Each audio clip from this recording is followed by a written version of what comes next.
Now, we have one more guest, and then we're all going to play a quick game and have a video message. We're in the home stretch, but in the home stretch, we debunk with the debunkinator himself, the impresario of logic, Ben.Burgis. All right, Ben. All right, Ben. Yeah. Just give us, you're just going to do a rapid fire round of some of the worst violations of logic and reason of the last year. Go. All right. Well, one of the ones that comes to mind is a friend of the show, Jordan Peterson. So he did a debate, you might remember, in the last year with Slavoj Žižek, one of the world's Go most... Slavoj! And so, as anybody would, if you're going to debate one of the world's most prominent Marxist intellectuals, he skimmed the Communist Manifesto. I read some of it, and I was ready. Ate a steak, and I read a fourth of the book. And he had a vague impression that it was bad. And that was his argument, that the Communist Manifesto was bad, and he understood that Slavoj Žižek has some thoughts that have something to do with Marx, and so he's bad, and that was pretty much his case. That was it, and Slavo beat him. Yes, he did. Yeah. Very soundly. So I've built an entire brand about fear-mongering, about human liberation, and I haven't even read the fucking foundational texts. Didn't turn out so well. Yeah, I mean, like literally, it was the easy. I mean, Slavoj Žižek has done so much. He's written these like 500-page books where he strings together psychoanalysis and history and sociology, and all he had to do for this debate was be like, "I did the reading." By the way, it was brilliant that he was polite, too. That was so savvy. All right, what's the next? All right, the next comes from, this is a group effort by every single centrist running for president right now. Because they all have argued against Medicare for all on the grounds... on the grounds that it violates freedom of choice, and you should just have Medicare for all who want it. Because if you think about freedom of choice and freedom and determining the course of your own life, you don't really care very much about freedom to decide where you work or who you're married to. Because freedoms like this are actually undermined by the system of private health insurance, because people stay in jobs they hate. People stay in failing marriages because they don't want to lose their health insurance. No, the kind of freedom that really matters is the freedom to decide between Aetna and Blue Cross Blue Shield.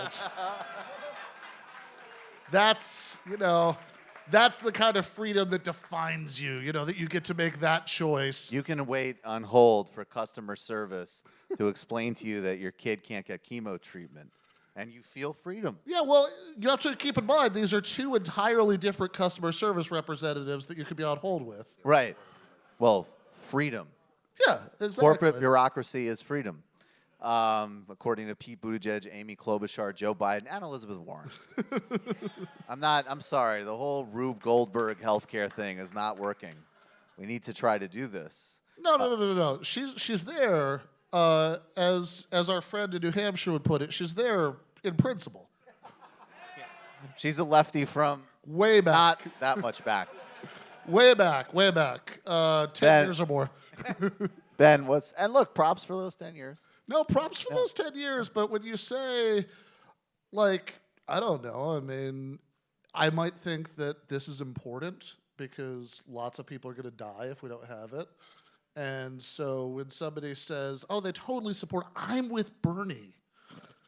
And then they say, well, okay, we're actually going to do this other thing, and we're going to make a major push for an entirely separate healthcare reform. But, then don't worry, we're totally going to come back in a couple years and support Medicare for all after that. Totally. She also told me in the same private conversation she wasn't going to do that, so I'm just kidding. All right, Ben, what's number 3 and 4? Quick fire. Well, Number 3 is from Chris Matthews and a lot of other people who say that Bernie Sanders can't be elected president because he was a socialist in the 1970s and 80s, and he took a bunch of socialist positions.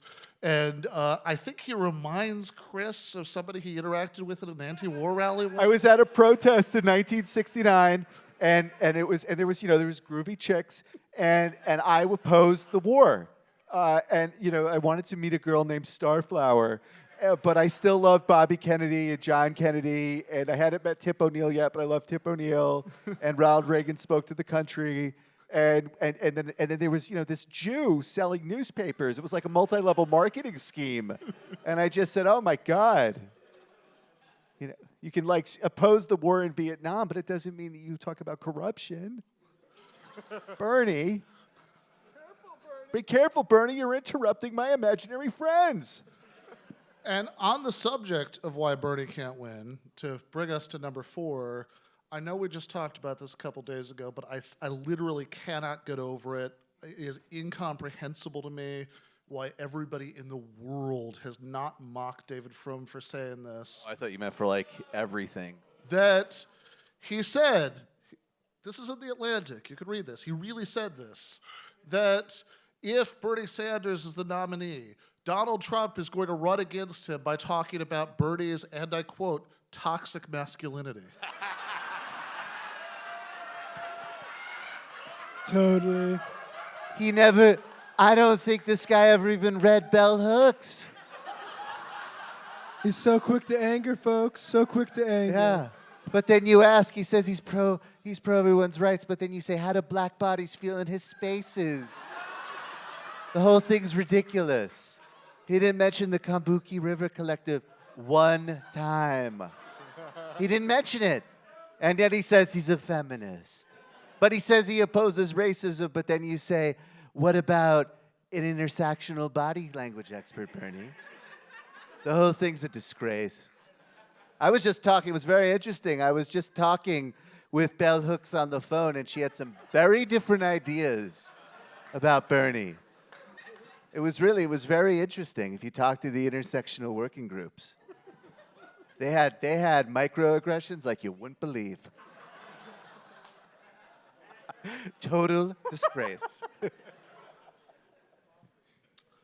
So he said she comes in the room. Bernie starts talking about Social Security.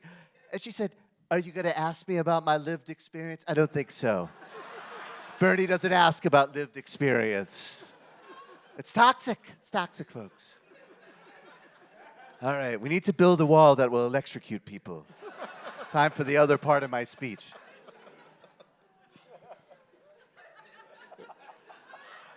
And since 3 and 4 were about speculations about why Bernie, according to these people, won't win or can't win, I think it's only fair to have number 5 be about a topic that's already come up a little bit. But, I mean, I just find really confusing, and I start to wonder if I'm missing something, because it seems like as far as, logic goes, thinking about how arguments fit together, this one seems pretty straightforward to me, but I thought, maybe this is just embarrassing that I thought this and nobody else did, but I thought that if you got more votes than the other candidate, You win! You won?